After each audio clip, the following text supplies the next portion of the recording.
Let me tell you something, and I want you to hear me clearly. You are not in that struggle by accident. That opposition, that frustration, that feeling like something's got to give, that's not punishment, that's preparation. See, when God is getting ready to take you into something major, I'm talking about a breakthrough so big, it will not only bless you, it'll bless generations that come after you. He doesn't start by showing you the promise. He starts by shaping your character. The first sign that God is preparing you for a breakthrough is pressure. Pressure is preparation, not punishment. This truth often gets overlooked because in the middle of life's crushing moments, it's easy to misinterpret what's happening to us. When the weight feels unbearable, when challenges keep stacking up, when nothing seems to be working out the way we plan, our first instinct is to question, to complain, and sometimes even to doubt God. But what we fail to see is that pressure is one of God's most powerful tools for transformation. It's the process He uses not to destroy us, but to develop us. Imagine this. No one looks at a lump of coal and sees a diamond. But under intense pressure and over time, that coal is transformed into one of the most valuable materials on earth. That transformation doesn't happen overnight. It doesn't happen without heat. It doesn't happen without stress. The same thing applies to you. You're not being crushed because you're weak. You're being pressed because there's greatness inside you that only pressure can bring out. Pressure comes in many forms. It might show up as financial hardship, strange relationships, or the overwhelming demands of trying to balance your personal dreams with your daily responsibilities. It might be that season when nothing seems to move forward, even though you're doing all the right things. But here's the key. God allows pressure because He's pulling something out of you that you didn't even know was in there. Potential doesn't get revealed in the calm. It gets revealed in the chaos. Comfort never called out a champion. It's pressure that activates power. There's a principle at work here, and it's this. Preparation always precedes promotion. God never elevates without equipping. And the equipping doesn't happen in the spotlight. It happens in the shadows. It's during the hard seasons, the hidden seasons, the ones nobody claps for. That's where the real work gets done. That's where your character gets built. That's where your resilience is forged. That's where your faith stops being a concept and becomes a pressure reveals what's real. You don't really know what you believe until you've had to stand on that belief with everything shaking around you. You don't really know your own strength until you've had to keep going when quitting seemed like the only option. You don't discover your calling and comfort. You discover it when you're uncomfortable but obedient, uncertain but unshakable, weary but still moving forward. One of the biggest mistakes people make is trying to pray away the very pressure that's meant to prepare them. We ask God to remove the challenge, but God knows the challenge is what's building the capacity for the blessing we've been asking for. You say you want to lead a movement, but can you handle the pressure of criticism? You say you want financial overflow, but can you manage the pressure of discipline? You say you want purpose, but can you withstand the pressure of walking by faith and not by sight? Don't despise the pressure. It's not a sign that God has abandoned you. It's often the clearest evidence that He's near, because God only presses what He plans to use. He only breaks what He intends to bless. That pressure isn't a punishment. It's a setup. It's a sacred process designed to strip away what's not needed and strengthen what is. It's where weak things become strong and hidden things become visible. It's where dreams are refined and destiny takes shape. When God gets ready to do something major in your life, He doesn't start with the result. He starts with the root. He doesn't build from the top down. He builds from the foundation up. And the foundation always begins with pressure. Closed doors are divine redirection. Most people see a closed door as rejection, as failure, or as the end of an opportunity. But what we often fail to recognize is that in the kingdom of God, a closed door is not the end of something. It's the beginning of something better. When God shuts a door, He's not being cruel and He's not ignoring your prayers. He's being intentional. He's steering you away from what looks good to your eyes, but could be dangerous to your destiny. We live in a world that idolizes access. If a door opens, we assume it must be from God. If it closes, we assume it must be the enemy. But God is not obligated to endorse every opportunity we think we deserve. Sometimes He will close doors not because you did something wrong, but because He knows what's on the other side is not aligned with the purpose He placed in you. And because He loves you too much to let you settle, He'll shut it down before you ever get a chance to walk through it. It's easy to get discouraged when it seems like everything you're trying to do keeps hitting a wall. You apply for the job and don't get it. You pursue the relationship and it falls apart. You pitch the idea and nobody's interested. You try to make the move and every door you knock on stays closed. But what if that closed door was divine protection? What if it was God saying, not this way? Because He has a path that doesn't just lead to success, but leads to legacy. You see, when God closes a door, He doesn't owe us an explanation. He operates from a level of wisdom we can't even begin to comprehend. He sees the whole picture while we're still looking at one piece of the puzzle. You might think you missed your moment, but from God's perspective, He's just removing the obstacles that would have derailed you. A closed door in the natural often means an open path in the spiritual. Sometimes the door has to close so your dependence on God opens up. If every door stayed open, we would rely on our own strength, our own intellect, our own connections. But when things don't work out the way we planned, that's when our prayers get real. That's when our faith gets stretched. That's when we stop treating God like a consultant and start trusting Him as our source. There are doors that will stay shut because they don't fit the version of you God is developing. You've outgrown certain environments, certain mindsets, certain circles. If God let you in, you would shrink to fit in. So He shuts the door not to restrict you, but to expand you. Closed doors create the space for growth. They force you to ask better questions. They push you to think higher, move different, and listen more carefully to His voice. A closed door can be a catalyst for creativity. It can trigger innovation. When plan A gets blocked, you start seeing possibilities you never considered. Some of the greatest breakthroughs don't come when everything is working. They come when nothing is working and you're forced to think beyond your comfort zone. God's redirection is often the birthplace of your next level. And here's the truth. If it was your door, it would have opened. If it was your season, it would have unfolded. God is too strategic to let something pass you by that was truly meant for you. So when you find yourself standing in front of a closed door, don't panic and don't push. Don't try to force your way in. Instead, pause and recognize that this might be the very evidence that God is guiding your steps, not just granting your wishes. Faith requires irrational not convenient obedience, not logical obedience, not delayed obedience, irrational obedience. The kind that doesn't make sense to your mind, but makes perfect sense in the spirit. The kind where God tells you to move before you see the way. The kind where He tells you to sow before you reap. The kind where He asks for trust before He gives details. That's the kind of obedience that unlocks supernatural breakthroughs.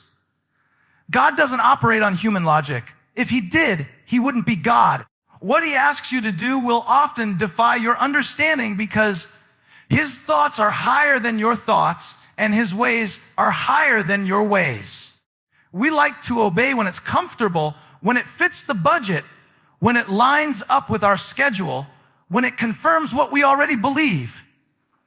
But faith doesn't grow in comfort. It grows in contradiction. It grows in the tension between what He said and what you see. And the bridge between the promise and the manifestation is obedience. That doesn't make sense.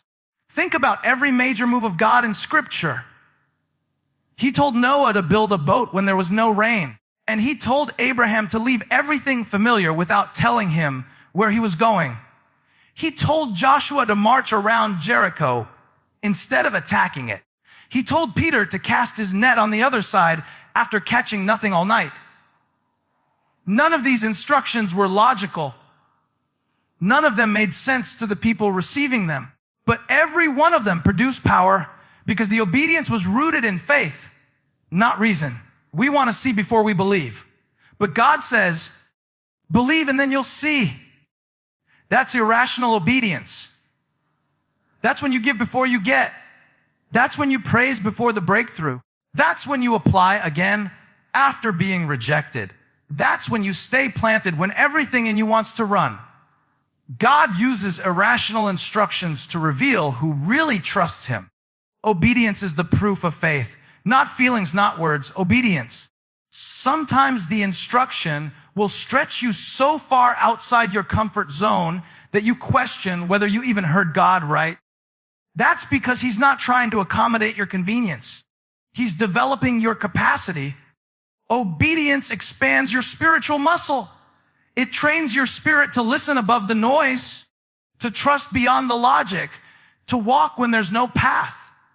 The more you obey without understanding, the more your understanding begins to align with his wisdom. Obedience doesn't always lead to immediate reward. Sometimes it leads to testing. God told Abraham to sacrifice Isaac, the very son he waited years to receive.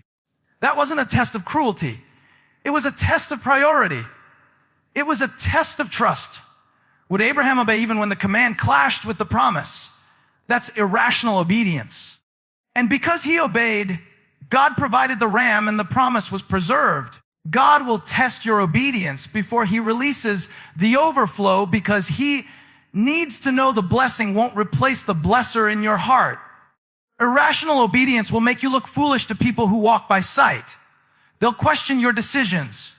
They'll say you're being unrealistic. But what they call unrealistic, God calls faith.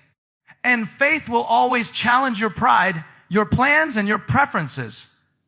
It will ask for things that don't add up. It will stretch you to let go of certainty and cling to the word of the Lord. And when you obey in the face of uncertainty, you make room for God to move in a way that's bigger than your logic and greater than your plan. Isolation precedes elevation. When God is about to do something significant in your life, one of the first things he often does is pull you away from the crowd. Not because he's punishing you, but because he's preparing you. There are seasons where God has to separate you so he can speak to you. He can't elevate what's still entangled. He can't promote what's still distracted. He can't reveal destiny to a heart that's too busy managing popularity. Isolation is where clarity is born. It's in the quiet spaces, the lonely seasons, the uncomfortable in-betweens that God begins to strip away what's unnecessary and refine what's essential. It's where your ears get tuned to his voice. It's where your spirit gets recalibrated to his will. When you're surrounded by opinions, it's easy to lose the sound of instruction. But when you're alone with God, the volume of purpose gets louder. He speaks in the stillness. But we miss it when we're constantly surrounded by noise. Sometimes isolation feels like abandonment, but it's actually alignment. God is aligning your mind, your heart, and your habits with the next version of you. The version that's required for the assignment ahead. Elevation always demands transformation. And transformation often happens in solitude. Before God takes you to the platform, he'll take you through the process. Before he hands you the microphone, he'll train you in the wilderness. The wilderness isn't a punishment. It's a classroom. It's where your faith is matured, your character is tested, and your identity is affirmed. Jesus himself experienced isolation before elevation. Before he launched his public ministry, the Spirit led him into the wilderness. Not the devil, the Spirit. Because even Jesus had to endure solitude before stepping into significance. He fasted, he prayed, and he faced temptation. It was a season of intense testing and complete separation from the noise of the world. And it was necessary because the weight of his assignment required the strength of a consecrated life. The same is true for you. You say you want to be used by God in a mighty way, but can you handle being set apart? You say you want influence, but can you carry it without needing attention? Isolation exposes the parts of you that still crave validation. It reveals whether your faith is built on applause or on obedience. Elevation isn't just about being seen. It's about being ready. And readiness is forged in hidden places. God will pull you out of certain relationships, out of certain environments, even out of certain opportunities, not to reduce you, but to refine you. You may not understand it while it's happening, but later you'll realize he was protecting you from compromise. Some connections can't go where God is taking you. Some voices would have distracted you from your assignment. Some atmospheres would have polluted your anointing. So God isolates you to preserve what he's planted in you. There are revelations that only come in isolation. There are downloads that only fall in quiet places. There are visions that only unlock when the room is empty. You've been asking God to speak, but you're still surrounded by noise. Isolation is the invitation to intimacy. It's the space where surface living dies and deep roots are formed. It's where he prepares you in private for what he's about to do in public. You don't build endurance in the spotlight. You build it when no one is watching. You don't learn obedience on the stage. You learn it in the shadows. God uses isolation to stretch your trust, deepen your focus, and elevate your perspective. What looks like being set aside is actually being set apart. What feels like loneliness is actually preparation for legacy. Spiritual shifts signal divine alignment. There are moments in your life when something within you begins to change. It's as though your entire being is realigning to something greater than you could ever imagine. You can feel it in your spirit. It's as if the atmosphere around you has shifted and suddenly things that once felt ordinary now seem extraordinary. You may not see the full picture, but you sense that something significant is unfolding. These shifts, although subtle, are God's way of preparing you for a move that's about to take place in your life. When God begins to spiritually shift your life, he often starts by rearranging your inner world. He changes your desires, your priorities, your mindset, and your motivations. You might notice that the things you used to enjoy no longer satisfy you. The things you thought were important now seem trivial. What once brought you comfort now feels like stagnation. This internal shift is God's way of refining your character and aligning your heart with his purpose. It's as if he's saying, I'm pulling you out of your comfort zone because I've got something bigger for you. I need you to step into this next season fully equipped. And that means recalibrating the very core of who you are. These shifts often come when you least expect them, and they may feel uncomfortable at first. You may not fully understand why you're being led in a new direction, why relationships are changing, or why doors that used to be open are now closing. But in these moments, it's important to trust that God knows exactly what he's doing. He is not randomly shifting your circumstances. He's aligning everything to fit his divine plan. He's setting you up for the future. He's already prepared for you. When God aligns you, he doesn't just move you physically. He moves you spiritually. It's like recalibrating a compass to ensure you're pointed in the right direction. Without this realignment, you might find yourself chasing things that lead to dead ends, pursuing dreams that aren't meant for you, or wasting time in seasons that were never intended for your growth. But once he shifts you, you'll find that doors start to open, opportunities begin to manifest, and the way ahead becomes clear. The path won't always be easy, but it will always be right. A spiritual shift can feel like a transition a period of waiting, stretching, and growth. But it's during this time that God prepares you for greater things.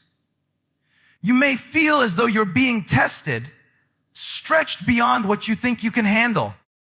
You might wonder why things aren't happening the way you imagined they would. But remember, these shifts are not meant to break you. They are meant to mold you into the person capable of handling what's coming next.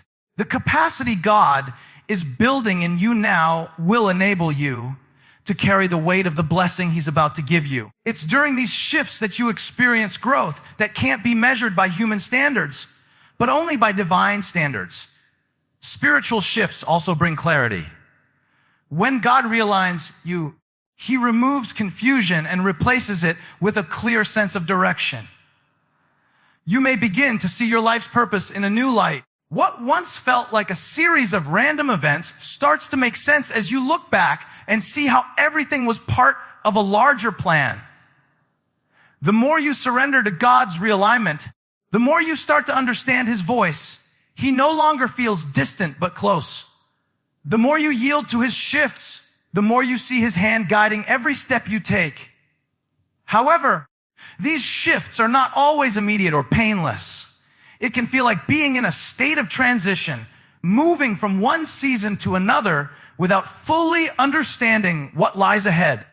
But this is where faith comes in.